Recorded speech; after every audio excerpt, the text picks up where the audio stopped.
O livro de Isaías, capítulo 45, verso 7, ensina de fato que Deus ele é o autor do mal, e não somente do mal natural, mas do mal moral, ou chamado pelos filósofos mal natural como circunstancial.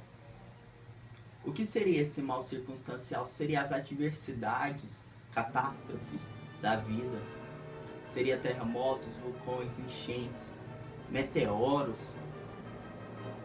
Tudo isso faz parte do conceito de mal natural. As escrituras explicitamente mostram que Deus ele tem domínio até mesmo sobre o mal natural. Mas será que Deus ele é o autor do mal moral? É isso que de fato as escrituras ela tem a nos ensinar neste texto? Como responder às objeções dos filósofos, na verdade dos ateus, ao dizerem que Deus não existe? Por que dizer que Deus ele é bom e ao mesmo tempo dizer que o mal existe? Essas duas preposições ao mesmo tempo elas são completamente excludentes e uma nega a outra logicamente, segundo eles. Será que de fato isso é uma verdade? E as escrituras ela está errada? Ou afinal, a fé cristã ela está errada e simplesmente não é fé? E se é fé, ela é tola em crer em simplesmente algo que não existe? Só que esse tipo de argumentação dos filósofos e dos ateus, muitos deles, é completamente tola, porque ela tem que partir da premissa que Deus é bom. Mas se ser ateu é negar a religião, ou seja, negar que existe um Deus, como é que eles podem ao mesmo tempo dizer que Deus não existe porque o mal existe? Então eles teriam que partir da premissa que Deus é bom, que é algo explicitamente dito nas escrituras. Ou seja, então até mesmo o ateísmo ele é irracional. Para se partir desse pressuposto para dizer que Deus não existe.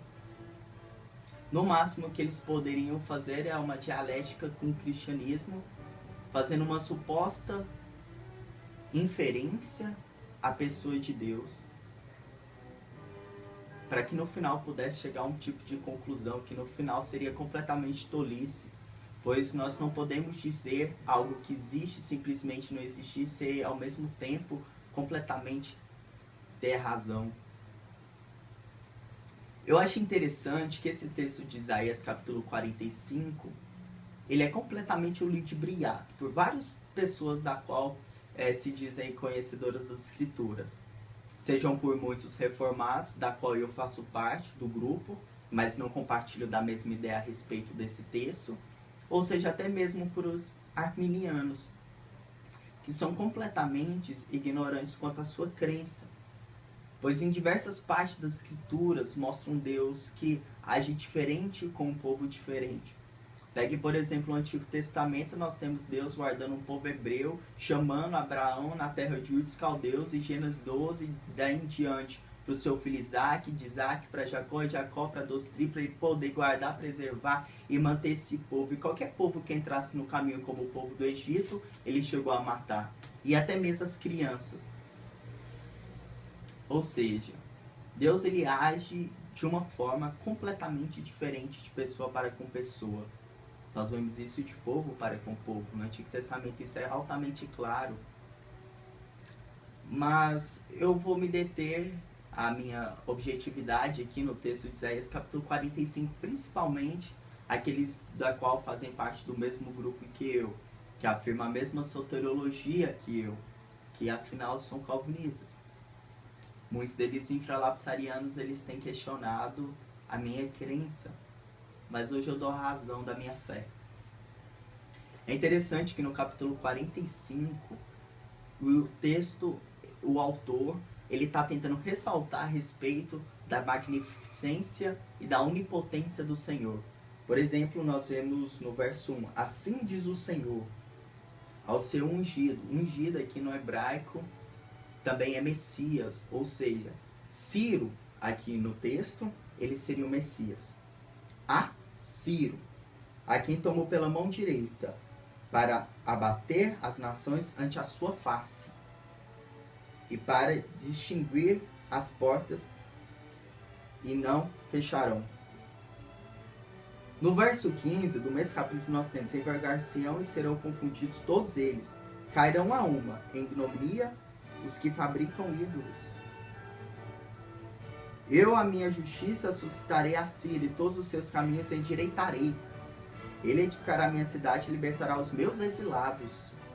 Não por preço nem por presente, diz o Senhor dos Exércitos. Aqui eu li o verso 1, 13 e 15. Da qual mostra esse Deus poderoso das Escrituras, levantando a Síria. E Síria, ele simplesmente será o braço direito na mão do Senhor, e ele abaterá as nações. O verso 7, ele simplesmente está entre 1 ao 15. E nenhuma parte aqui está se falando a respeito de mal natural. Pelo contrário, está mostrando muito mais a respeito do mal moral. E o mal moral seria aquele que quebraria os próprios mandamentos do Senhor. É interessante que ao ler Isaías capítulo 45, verso 7, as definições exegeticamente apontam para que Deus ele tenha criado este mal. Por exemplo, eu formo a luz e crio as trevas. Faço a paz e crio o mal. Eu, Senhor, faço todas essas coisas. O Dr. Gordon Clark, doutor em filosofia presbiteriana, nasceu em 1902, ele simplesmente faz um discurso a respeito desse texto fenomenal no seu livro de predestinação. Ele diz que a palavra aqui, Ra, traduzida como mal, ela nunca aparece, por exemplo, na Scofield ou na Bíblia King James, que na verdade é diferente da Bíblia King James do Brasil, como mal pecado. Nunca, jamais. Mas o que as notas de rodapé, elas não dizem, é que a palavra aqui, Ra, ela aparece por menos 50 vezes no Antigo Testamento para falar a respeito de atitudes pecaminosas. Por exemplo, no livro de Gênesis, capítulo 6, verso 5, nós temos a expressão Ra ali, como mal, apresentada como algo completamente pecaminoso. Viu o Senhor que a maldade do homem que se havia multiplicado na terra e que era continuamente mal todo o desígnio do seu coração. Aquele povo da qual estava pecando contra Deus, Torre de Babel, você pega aqueles exemplos lá do Antigo Testamento, da qual havia grande promiscuidade, muitas das partes ali que é aparecida como Ra é apresentada. Então, exegeticamente, no grego, no hebraico, para ser mais exato, aqui no Antigo Testamento, a palavra Ra, ela aparece em Gênesis capítulo 6, verso 5, como pecaminosidade. Então, necessariamente apresenta que Deus, ele criou o mal, criou o pecado. Essa é a conclusão exegética. E aqueles que tentam refugiar no argumento bíblico, na qual, ou seja, que é a parte do exegético, mas simplesmente tentar achar aqui no livro de Isaías capítulo 45 uma posição para dizer que não é mal moral, mas mal circunstancial ou natural, é completamente inferir algo ao contexto bíblico, que é completamente ao contrário, que pelo contrário no texto de Isaías capítulo 45 mostra atitudes pecaminosas e não atitudes naturais da natureza, que Deus ele é a causa delas. Na verdade, se ele estivesse aparecendo como mal natural, seria algo completamente incoerente dentro do seu contexto, pois o contexto ele não está falando a respeito do assunto. Bom, a posição, por exemplo, de John Calvin, ele vai dizer que aqui o contraste de paz e mal, que aparece no livro de Isaías capítulo 45, verso 7, não quer dizer mal moral, ou seja, ele contraria aquilo da qual eu digo e o que eu digo contraria daquilo da qual ele pensa. Ele diz isso porque não faz sentido simplesmente fazer uma analogia entre paz e mal e ela ser simplesmente a respeito de mal moral. Então quer dizer que é mal circunstancial, porque paz ele faz uma relação com as coisas que diz respeito à guerra. Então, quando Deus ele diz que ele cria a paz e ele cria o mal, ele simplesmente está dizendo que ele cria a paz na guerra e ele cria o mal na guerra. Só que eu tenho pelo menos dois problemas a respeito do pensamento de João Calvino no que diz respeito a isso. Porque aos homens, ao levantarem guerra, muitas das vezes contra os outros homens, é muitas das vezes por atitudes pecaminosas de seus próprios corações.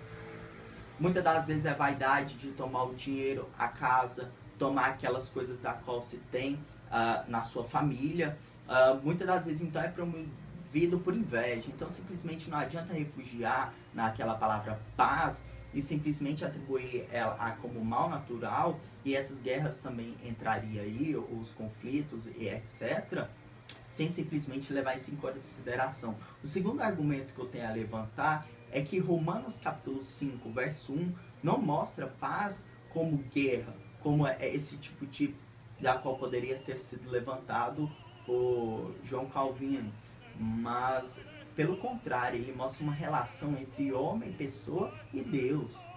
E não entre homem para com homem, para que assim tivesse paz entre eles. Por exemplo, Romanos capítulo 5, verso 1 vai dizer que Deus, ele pela fé, nos justificando, ele nos traz paz. Justificados, pois, mediante a fé, temos paz com Deus. Então a palavra paz, em Romanos capítulo 5, ela é relacionada com a criatura e o Criador. E o que nos separa da criatura e o Criador, senão o pecado?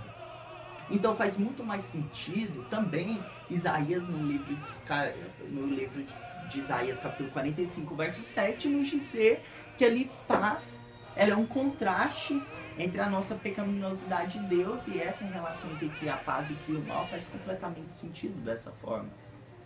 Então, necessariamente, o texto de Isaías, capítulo 45, ele ensina que Deus, ele criou o mal moral. Isso pode ser uma oposição para muitos de vocês acreditarem, e até mesmo para os calvinistas, a qual de forma relutante eles têm lutado contra isso. Alguns dizem que isso seria contra o próprio caráter de Deus. Se você é calvinista e crê que Deus ele cria o mal é blasfêmia, como é dito por um teólogo aí, por outro, Gordon Clark e Vincent Young nem mesmo seriam calvinistas, por afirmar tal coisa, não neste ponto, me responda como ler, por exemplo, Atos capítulo 4, verso 26 e 27, da quais Deus levanta Herodes Pôncio Pilatos para ir contra o próprio Senhor Jesus Cristo. Deus induz essas pessoas a praticarem atos pecaminosos. Deus ele determina, como vocês dizem, cada ação. E como que pode ser simplesmente uma incoerência Deus ele ter criado o mal, se até mesmo as atitudes pecaminosas, pela existência do mal, ela vem a nos atacar e atacar você, sem ao mesmo tempo ser também blasfêmia? Ou seja, tanto o que eu digo quanto o que você diz é um absurdo, lógico. Mas quando nós vamos para as escrituras, necessariamente é isso que ela tem a nos ensinar. Bom, essa foi a primeira parte deste vídeo a respeito de quem criou o mal. Eu poderia dar continuidade entre 2 mais 3 vídeos, talvez, falando a respeito da existência do mal metafísico como uma realidade. Mostrar a onipotência do Senhor Jesus Cristo, tanto no Antigo quanto no Novo Testamento, criando ambos, trazendo a existência. Falar um pouco, talvez, a respeito do argumento do ex-lex, ou que Deus ele está em cima do ex-lex, das suas próprias leis, como ensinou Gordon Clark. Talvez eu possa apresentar tudo isso a vocês. Deixe então o seu comentário aqui embaixo, para eu poder saber se de fato vale a pena trazer esse tipo de conteúdo ou não. Então curta, compartilhe com os amigos e que possamos espalhar as escrituras e a palavra de Deus aos demais irmãos.